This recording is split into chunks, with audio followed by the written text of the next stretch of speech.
اب میں کتاب کے لیے ملتمس ہوں مرکزی جنرل سیکرٹری اسلائی جماعت و عالمی تنظیم العارفین و چیف ایڈیٹر انٹرنیشنل ماہنامہ میرات العارفین بین الاقوامی مبلغ اسلام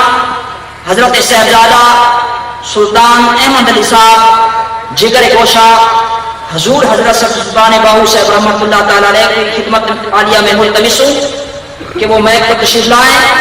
اور ان کے آنے سے پہلے ایک بیداری کا ثبوت دیتے ہوئے نعرے کا جواب دیجیے. نعرہ تکبیر! کھڑے ہو کر سلطان فرمائیے نعرہ تکبیر! نعرہ رسالت! نعرہ رسالت!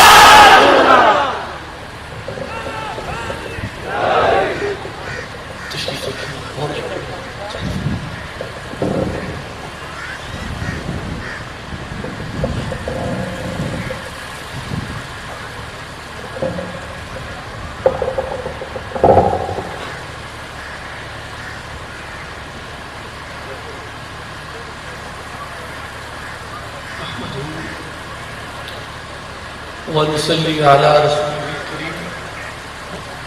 أما بعد فأعوذ بالله من الشيطان الرجيم بسم الله الرحمن الرحيم أطيعوا الله والرسول لعلكم ترحمون صدق الله العظيم وصدق رسوله النبي الكريم إن الله وملائكته يصلون على النبي یا ایھا الذین آمنوا صلوا علیہ وسلموا تسلیما. الصلاۃ والسلام علیک یا سیدی یا رسول اللہ. الصلاۃ والسلام علیک یا حبیب اللہ. الصلاۃ والسلام علیک یا محمد رسول اللہ صلی اللہ علیہ وسلم.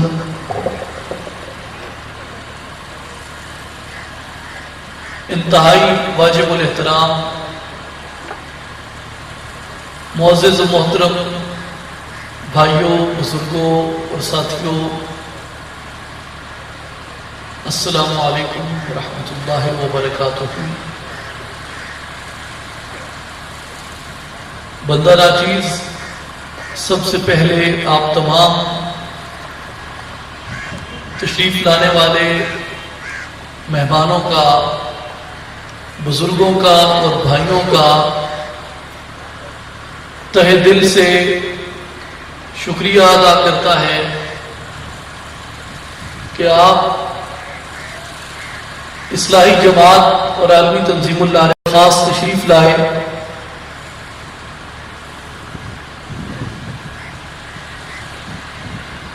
اس پیغام اور اس مقصد اور اس مشن کے ساتھ اپنا اظہار وابستگی کرنے اور اس مشن کو اور اس مقصد کو اور اس پیغام کو سننے کے لیے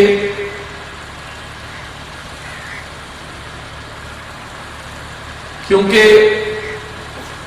آپ جانتے ہیں کہ اصلاحی جماعت اور عالمی تنظیم العارفین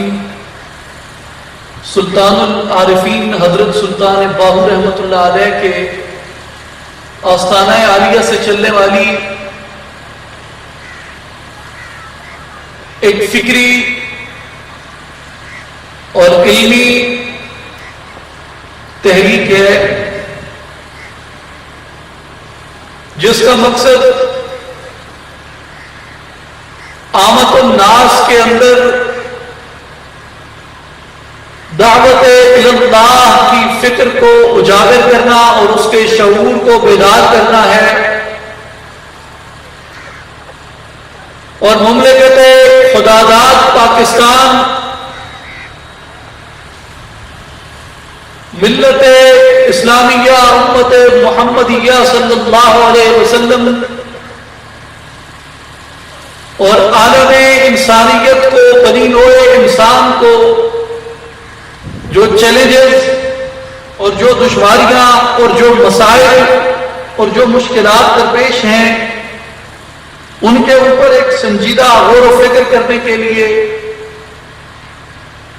عامت الناس میں اس پیغام ہدایت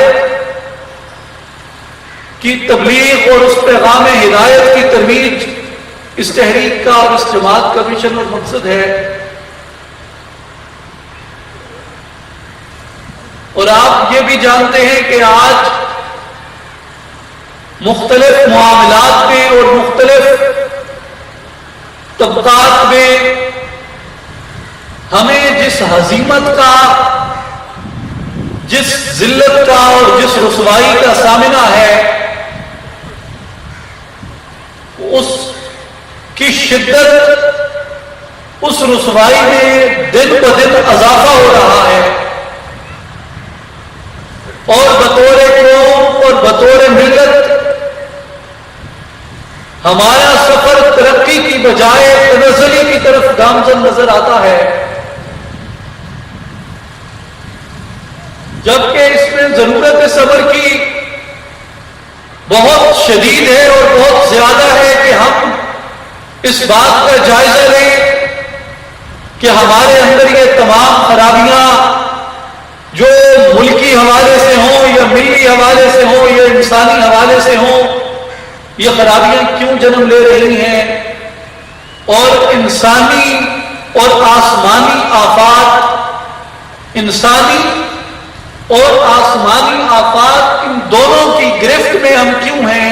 اور اللہ تبارک و تعالیٰ کا عذاب ہمیں اپنی لپیٹ میں کیوں لیے ہوئے ہے. آپ آسمانی آفات میں دیکھیے کہ جب بھی زلزلے آتے ہیں تو ہمارا سب کچھ تباہ ہوتا ہے. طوفان آتے ہیں، سیلاب آتے ہیں تو ہمارا سب کچھ بہہ جاتا ہے. بارشیں آتی ہیں تو وہ رحمت کی بجائے ہمارے اوپر زحمت بن جاتی ہیں. ہمارا سب کچھ بہہ جاتا ہے، غرق ہو جاتا ہے. اور انسانی آفات کی طرف اگر دیکھیں تو کسی بھی طاقت کو جب اپنی طاقت کو بڑھانے کی ضرورت پیش آتی ہے تو ہمارے سروں پہ آگ کو اور خون کو مسلط کیا جاتا ہے. جب کسی استعماری قوت کی معیشت کمزور ہوتی ہے تو ہماری معیشت کے اوپر حملہ کر کے، ہمارے قدرتی وسائل کے اوپر غصب لگا کے، ہمارے قدرتی وسائل پہ ڈاکہ ڈال کے وہ استعماری طاقتیں اپنی معیشت کو بہتر کرتی ہیں. اور ڈرون گرتے ہیں، گراتے ہیں بم کو، آگ کو، لوہے کو، اور بہاتے ہیں خون تو ہماری زمین کے اوپر. اور اندر سے اگر کچھ پھاڑا جاتا ہے، کچھ پھوڑا جاتا ہے تو اس میں بھی جانی نقصان ہمارا ہوتا ہے. نہ ہم آسمانی آفات سے محفوظ رہے، نہ ہم انسانی آفات سے محفوظ رہے. تمام جو مصائب تھے، تمام جو مشکلات تھیں، تمام جو مصیبتیں تھیں، آج وہ ہمارے سر کے اوپر ہیں. آج وہ ہمیں اپنی گرفت میں لیے ہوئے ہیں. اور یہ وہ گھڑی ہے، یہ وہ لمحہ ہے ہماری قومی زندگی کا، ہماری انسانی زندگی کا، ہماری ملی زندگی کا، کہ ہمیں رجوع کرنا ہے اپنے اصل کی طرف اور رہنمائی حاصل کرنی ہے ہمیں اللہ کی کتاب سے اور نبی صلی اللہ علیہ وسلم کی سنت سے کہ اے الہ العالمین، اے حبیب مکرم صلی اللہ علیہ وسلم، ہماری رہنمائی فرمائیے، ہماری مدد فرمائیے کہ ہم کیوں ظلمت کے، جہالت کے، تعصب کے ان گھٹاٹوپ اندھیروں میں مبتلا ہو گئے ہیں. جب ہم قرآن کریم کی طرف دیکھتے ہیں کہ الہ العالمین ہمیں اس عذاب کے سزاوار کیوں ٹھہرے، ہمیں تیرے اس عذاب کے مستحق کیوں ٹھہرے،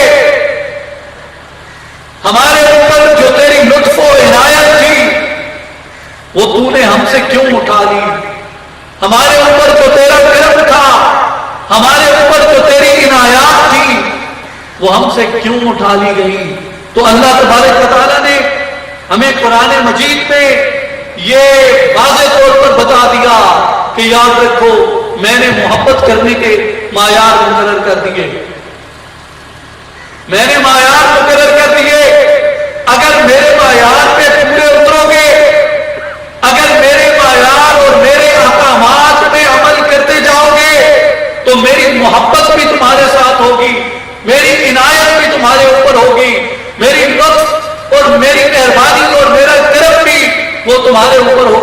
لیکن اگر میرے معیارات سے منحرف ہو جاؤ گے،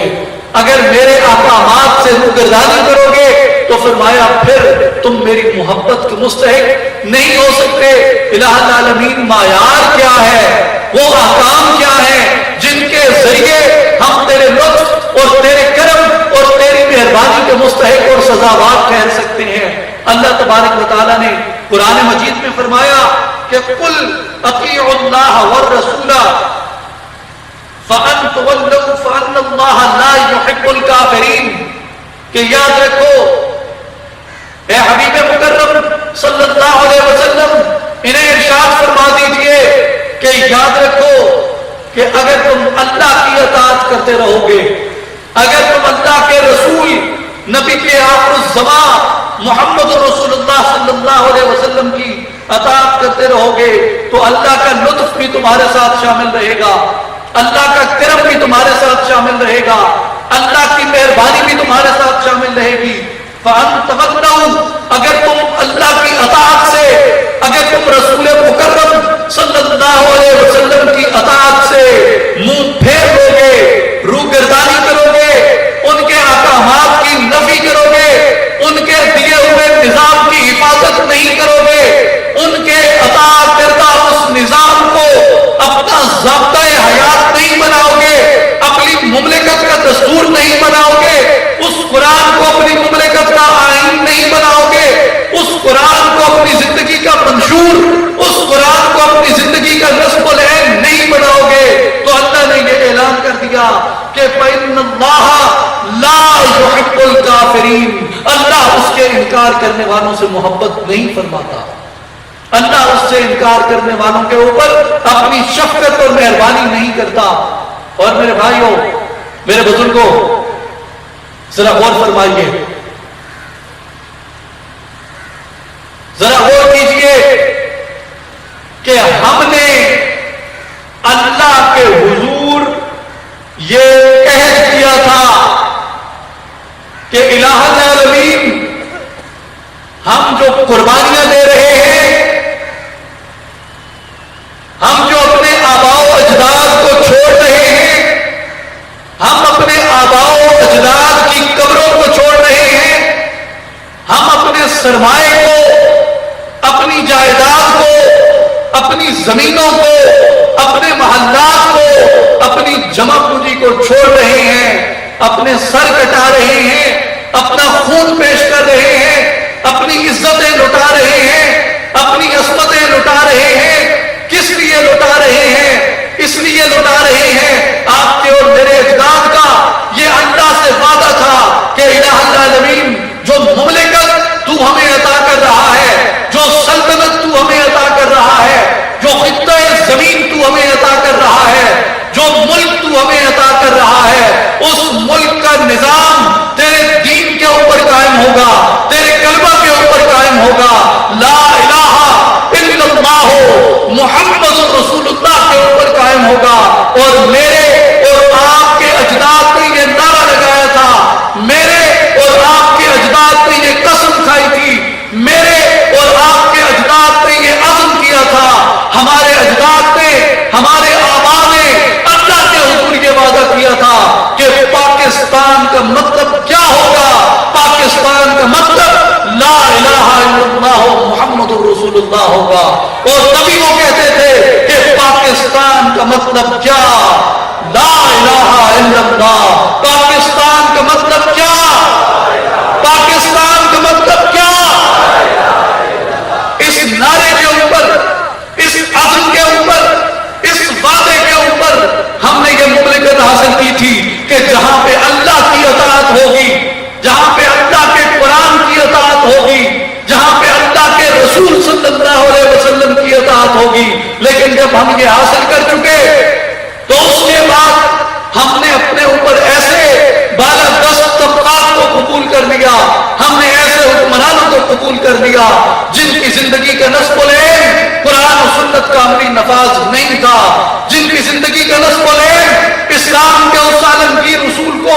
اس زمین کے اوپر نافذ کرنا نہیں تھا۔ اور قائد اعظم رحمت اللہ علیہ کے چلے جانے کے بعد ہم نے ان کے کے نظریے سے انحراف کیا، اور پھر ہم نے یہ الزام لگایا کہ قائد اعظم تو ایک سیکولر پاکستان چاہتے تھے اور قائد اعظم تو ایک لادین ریاست چاہتے تھے۔ آپ اس بات ان کے اس نرغے میں نہ آئیے۔ 26 جنوری 1948 کو کراچی بار ایسوسی ایشن میں خطاب کرتے ہوئے قائد اعظم رحمت اللہ علیہ نے وہ کلا کے اس جمع حبیب کو یہ کہا تھا،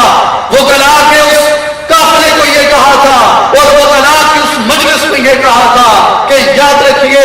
یہ اسلام ہی ہے جس نے دنیا میں سب سے پہلے آزادی، مساوات اور حریت کی تعلیم دی ہے۔ آزادی، مساوات اور حریت کی بنیاد پہ اس نے ایک معاشرہ تشکیل دیا ہے، اور آج 1300 سال گزر جانے کے باوجود بھی اسلام کے وہ زندہ اصول اسی طرح زندہ ہیں، اسی طرح نافذ العمل ہیں جس طرح وہ زندگی کے اوپر آج سے 1300 سال قبل نافذ ہوتے تھے۔ مجھے بتائیے کیا یہ کسی سیکولر اور کسی لادین کا سٹیٹمنٹ ہے؟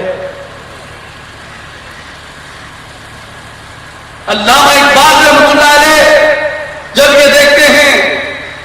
کہ خلافت عثمانیہ ٹوٹ چکی ہے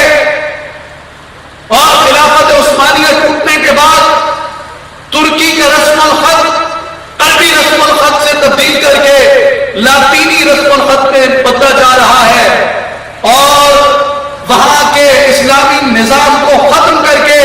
وہاں پہ ایک لادین نظام لایا جا رہا ہے، وہاں پہ ایک سیکولر نظام لایا جا رہا ہے، تو علامہ اقبال رحمۃ اللہ علیہ ترک کو پکار کے کہتے ہیں، ترک ثبوتوں کو مخاطب کر کے کہتے ہیں کہ لا دینی و لا دینی کس پیش میں الجھا تو، دارو ہے ضعیفوں کا لا غالب الا ہوں، کہ لاطینی سے سیکولرزم سے تمہارا معاشرہ تبدیل نہیں ہوگا، دارو ہے ضعیفوں کا لا غالب الا ہوں، کہ ضعیفوں کا علاج لا الہ الا اللہ محمد رسول اللہ کے اندر رکھ دیا گیا ہے۔ جب ہم نے اللہ کی اس اطاعت کو قبول کرنے سے انکار کیا، جب ہم نے رسول اللہ صلی اللہ علیہ وسلم کے اس نظام کو اپنے معاشرے کے اندر نافذ کرنے سے، اپنے معاشرے کے اوپر اس کا عملی نفاذ کرنے سے جب ہم منحرف ہو گئے تو اللہ کا عذاب ہمارے سر پہ آ گیا، اور وہ مملکت جو لا الہ الا اللہ محمد رسول اللہ کی بنیاد پہ مارز وجود میں آئی تھی، وہ مملکت اسی نظریے سے منحرف ہو جانے کی وجہ سے 2 حصوں میں بٹ گئی، اور لوگ کہتے ہیں کہ اس کا سیاسی مسئلہ تھا، فلاں نے غداری کی، فلاں نے بغاوت کی، فلاں نے سیاسی غلطی کی۔ نہیں، کس آدمی نے پاکستان کے خلاف علم بغاوت بلند کیا تھا؟ وہ شیخ مجیب الرحمان۔ آپ تاریخ کا مطالعہ کیجئے، 40 میل سائیکل چلا کر حضرت قائد اعظم رحمت اللہ علیہ کے خطاب کو سننے کے لیے مسلم لیگ کے جلسوں میں جایا کرتا تھا۔ 1906 میں مسلم لیگ کی بنیاد ڈھاکہ میں پڑی، جس مسلم لیگ نے پاکستان بنایا، اور شیخ مجیب الرحمان 40 میل تک سائیکل چلا کے جذبے کے ساتھ تحریک پاکستان کا کارکن تھا اور قائد اعظم کے خطابات کو سننے جاتا تھا، اور وہ بنگالی قوم اس نظریے پہ ہمارے ساتھ آئی تھی کہ جس نظریے نے ہمارے درمیان قومیت کو اور نام و نسب کو ختم کر دیا اور ہمیں ایک لڑی میں پرو دیا کہ چاہے کوئی فارس کا تھا، چاہے کوئی شام کا تھا، چاہے کوئی قسطنطنیہ کا تھا، چاہے کوئی عجم کا تھا، چاہے کوئی عرب کا تھا، چاہے کوئی حبشہ کا تھا، چاہے کوئی افریقہ کا تھا، چاہے کوئی ہندی تھا، چاہے کسی بھی خطہ زمین سے تعلق رکھتا تھا، کسی بھی طبقہ زندگی سے تعلق رکھتا تھا، حضور رسالت مآب صلی اللہ علیہ وسلم نے ان کے درمیان تفریق کو، ان کے درمیان تقسیم کو ختم کر دیا اور انہیں کہا کہ تم ایک ملت بن گئے ہو، تمہارے درمیان کوئی نسلی برتری نہیں رہی، تمہارے درمیان کوئی نسلی برتری نہیں رہی۔ علامہ اقبال جاوید نامہ میں لکھتے ہیں، اس نظم کا عنوان ہے نوحہ ابو جہل در حرم کعبہ، کہ ابو جہل حرم کعبہ میں بیٹھ کے نوحہ کرتا ہے،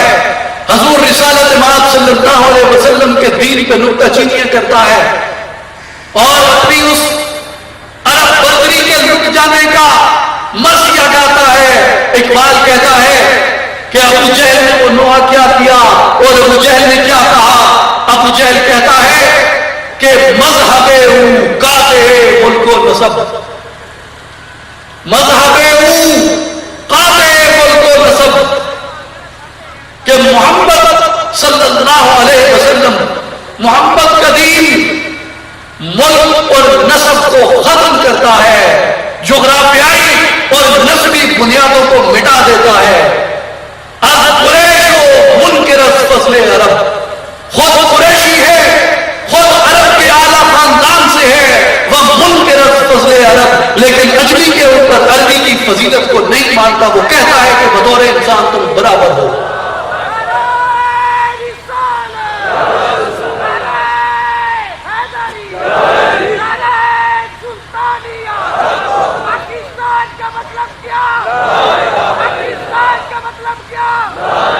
اور پھر یہ کہتا ہے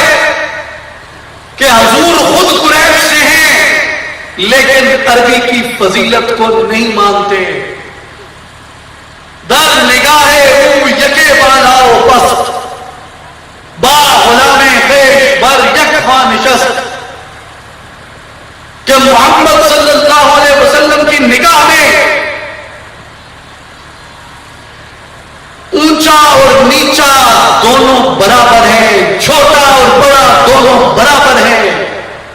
با غلام خویش بر یک خاں نشست، کہ ختم ہو گیا بنو ہاشم کا چشم و چراغ، اپنے غلاموں کے ساتھ دسترخوان پہ بیٹھا ہے۔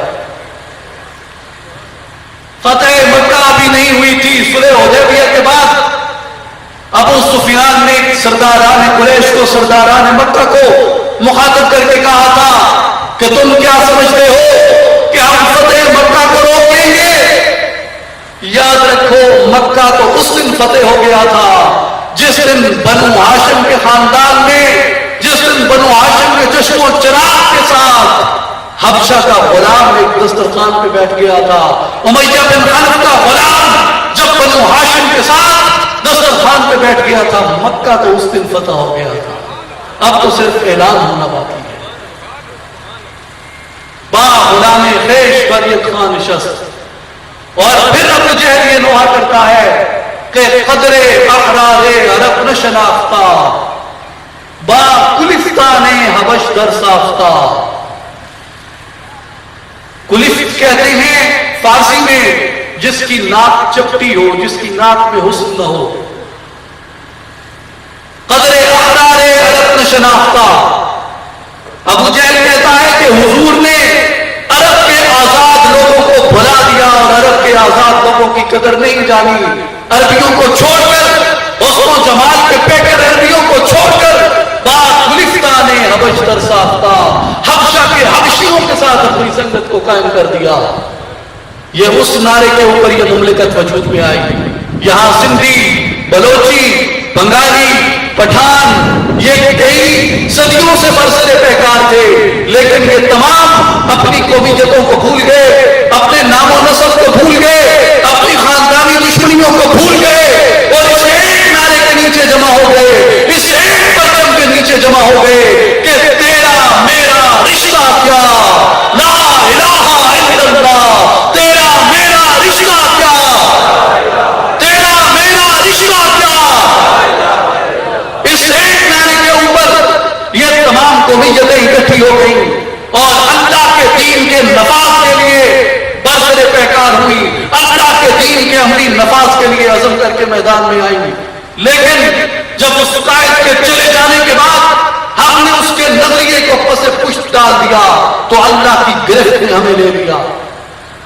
اللہ کی گرفت نے ہمیں اپنی جکڑ میں لے لیا، اور کیوں نہ لیتے؟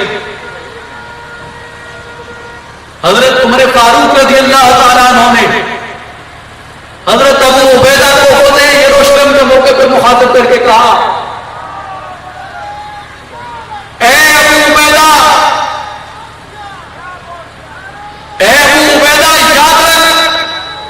انا کنا اذل قوم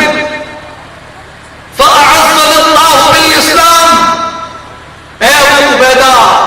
ہم عرب لوگ کیسر اور کسرا کے مقابلے میں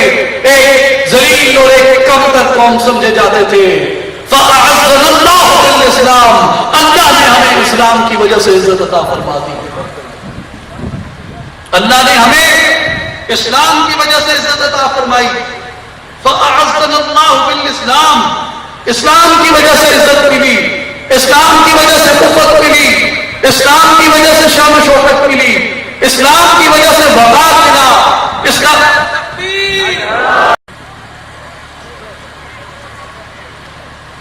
اور آج کے اس پیغام کی اصلاحی جماعت و عالمی تنظیم العارفین کے پلیٹ فارم سے یہی دعوت لے کے آپ تشریف لائے ہیں۔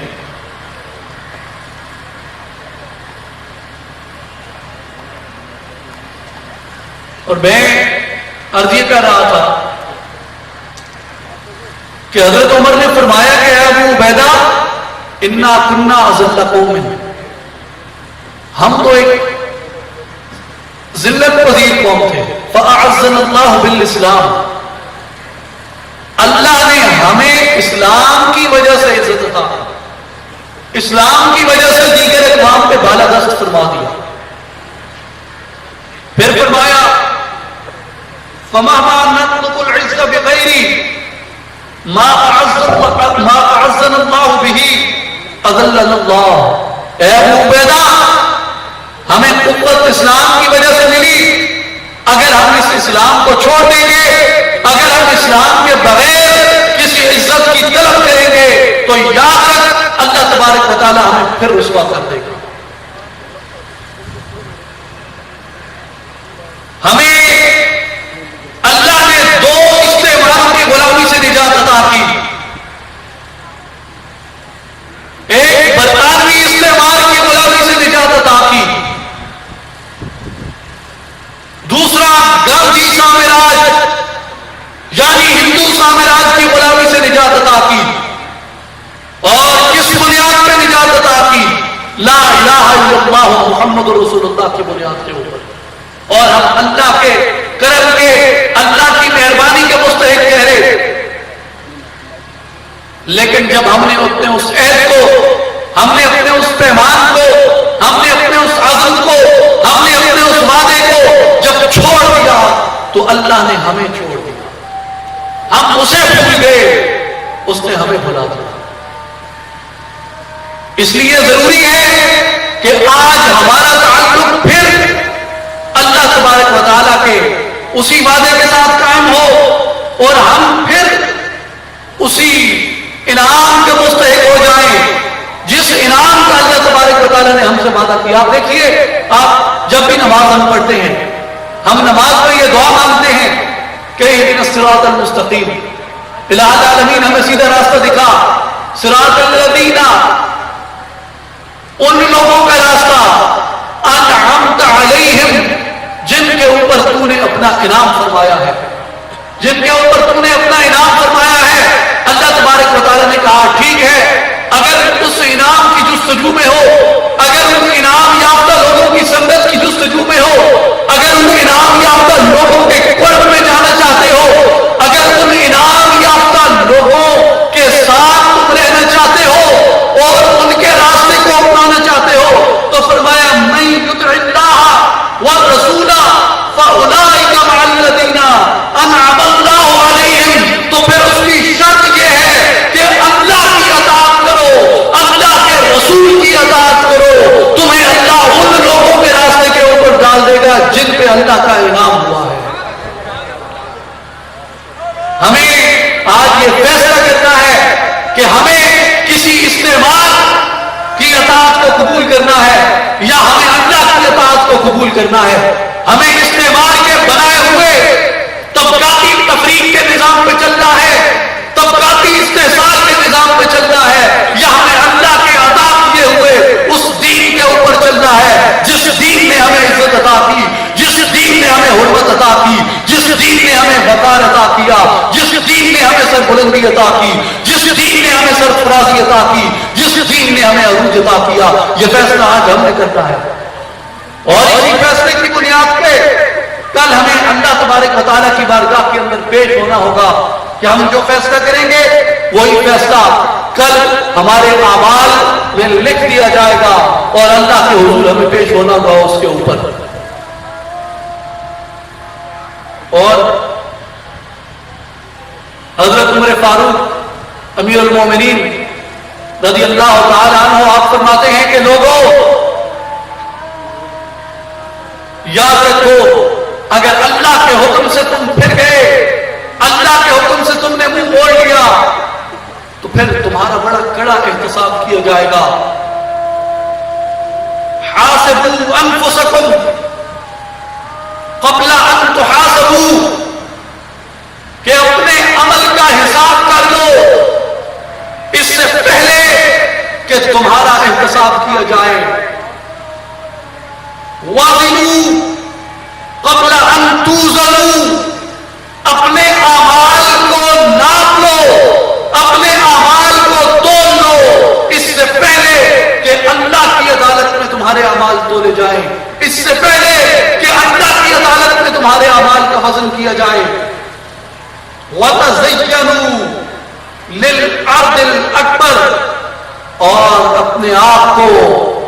اس عظیم پیشی کے لیے, اس عظیم حاضری کے لیے تیار کر دو جب اللہ کی عدالت میں تمہیں کھڑا ہونا ہوگا اور اللہ کی عدالت میں تمہیں جا کے جواب دینا ہوگا کہ الہ العالمین میں کیا کر کے آیا ہوں. میرے نوجوان ساتھیوں, ہم کس چیز کے اوپر, کس چیز کے انتظار میں بیٹھے ہیں کہ ہم کب اپنے عمل کی اصلاح کریں گے, ہم کب اللہ کے قرآن کے اوپر توجہ دیں گے, ہم کب اللہ کی کتاب پہ توجہ دیں گے, ہم کب رسول صلی اللہ علیہ وسلم کے احکامات پہ توجہ دیں گے. ہم کس وقت کے, کس گھڑی کے انتظار کے اندر ہیں.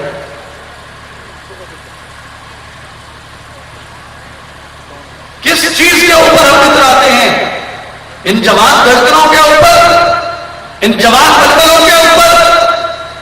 تو ان کی حیثیت کیا ہے, اس وجود کی, اس جوانی کی, اس عمر کی حیثیت کیا ہے. یہ تو کچے دھاگے کے اوپر قائم ہے اس کی بنیاد.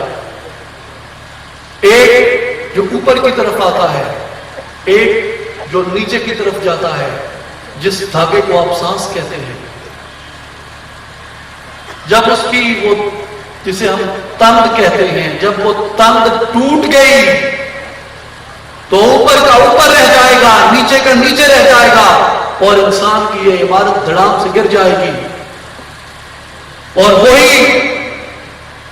جو آج ہمیں پھولوں میں تول کے رکھتے ہیں, جو آج ہمیں محبت اور وقار دیتے ہیں, وہی اپنے ہاتھوں میں, اپنی مٹھیوں میں خاک لے کے کھڑے ہوں گے کہ جا تجھے زندگی بھر کی محبت کا صلہ دوں. یہ مٹھی بھر خاک تیری محبت کا صلہ ہے, یہ مٹھی بھر خاک ہماری زندگی بھر کے تعلق کا صلہ ہے, یہ لے جائے.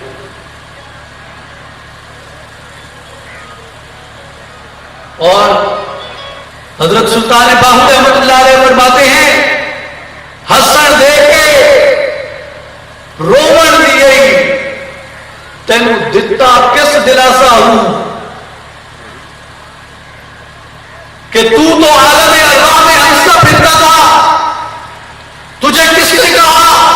اللہ کی ضمانت کو قبول کر اور زمین پہ اتر جا. عمر بندے دی انج میں آئی جویں پانی وچ پتاسا ہوں, کہ بندے کی زندگی اس طرح سے گزر جاتی ہے جس طرح پانی کے اندر پتاسے کو ڈال دو تو وہ پتاسا پانی میں حل ہو جاتا ہے, وہ پانی میں گھل جاتا ہے. اے بندے غور کر, تیری عمر کھل رہی ہے، دنیا کے اس پانی میں تیری عمر کا پتاسا کھل رہا ہے۔ ہم یہ کہتے ہیں کہ جب بچہ پیدا ہوا تو وہ زندگی کی طرف جانا شروع ہو گیا۔ صوفیاء کرام فرماتے ہیں نہیں، حضور کی حدیث ہے الانفاس معدودۃ، اللہ نے سانس گن دیے ہیں، ہر سانس کے نکلنے کے بعد تو زندگی کے قریب نہیں، تو موت کے قریب ہوتا جاتا ہے۔ ایک ایک سانس گزرتا جاتا ہے تو موت کے قریب ہوتا جاتا ہے، ایک ایک سانس کا ضیاع تجھے موت کے قریب لے جاتا ہے۔ کیوں کہ اللہ نے سانسیں گن کے رکھ دی ہیں بندے کے لیے۔ سوڑی شامی سٹ گدیسن پر نسک سے پاسا ہوں کہ تجھے تنگ سی گلی میں ڈال دیا جائے گا، تجھے تنگ سے سوراخ میں ڈال دیا جائے گا، اتنا تنگ ہوگا، اتنا اندھیرا ہوگا، اتنا سیاہ ہوگا، اتنا تاریک ہوگا، اتنا مشکل ہوگا، اتنا تنگ ہوگا، اتنا چھوٹا ہوگا وہ سوراخ، وہ قبر اتنی چھوٹی ہوگی کہ تو اس میں اپنے پہلو کو بدل نہیں سکے گا۔ سوڑی سامی سٹ گچیسن پر نسک سے پاسا ہوں، صاحب تے تو لیکھا منسی رتی گھٹ نواسا ہوں کہ جب حشر کے دن تو اللہ کی عدالت میں پیش ہوگا، اللہ تجھ سے ایک ایک عمل کا حساب لے گا، ایک ایک عمل کا حساب لے گا۔ اور صرف یہ نہیں کہ اللہ تبارک و تعالیٰ ایک ایک عمل کا حساب لے گا، وہ پوچھے گا اور وہ بتائے گا۔ اس کے اوپر بیان مقرر نہیں کیا، بلکہ یومئذ تحدث اخبارها کہ وہ ہر چیز کو اگل دے گی، وہ زمین ہر چیز کو بتا دے گی۔ حضور رسالت مآب صلی اللہ علیہ وسلم نے اپنے صحابہ سے فرمایا اتدرون ما اخبارها، تم جانتے ہو کہ وہ خبریں کیا ہوگی، تم جانتے ہو کہ وہ کیا چیز کو اگل دے گا۔ صحابہ کرام عرض کرتے ہیں کہ یا رسول اللہ صلی اللہ علیہ وسلم آپ ارشاد فرمائیے وہ خبریں کیا ہیں اور وہ کیا چیز اگل دی جائے گی۔ حضور رسالت مآب صلی اللہ علیہ وسلم نے فرمایا ان اخبارها ان تشهد على كل عبد بما عمل على ظهرها، کہ زمین پر، زمین کی پشت پر، زمین کے سینے پہ جس بندے نے جو عمل کیا ہوگا اس دن زمین اللہ کی عدالت میں، اس دن زمین اللہ کے دربار میں، اس دن زمین اللہ کے حضور وہ تمام چیزیں اگل دے گی، وہ تمام چیزیں بتا دے گی۔ تمہاری زبان کی گواہی کو نہیں مانا جائے گا، تمہاری اپنی گواہی کو نہیں مانا جائے گا، اس دن زمین کو قوت گویائی عطا کر دی جائے گی۔ اور حضور نے فرمایا عامل قضا و قضا فی یوم قضا و قضا، اے لوگو زمین اس دن یہ تک بتائے گی کہ الہ العالمین فلاں فلاں دن فلاں فلاں بندے نے میرے پشت پہ، میرے سینے پہ یہ عمل کیا تھا۔ صاحب کہ تم لیکھا منسی رتی گھٹ نوازا ہوں، اس دن تمہیں تمام چیزوں کا حساب دینا ہوگا،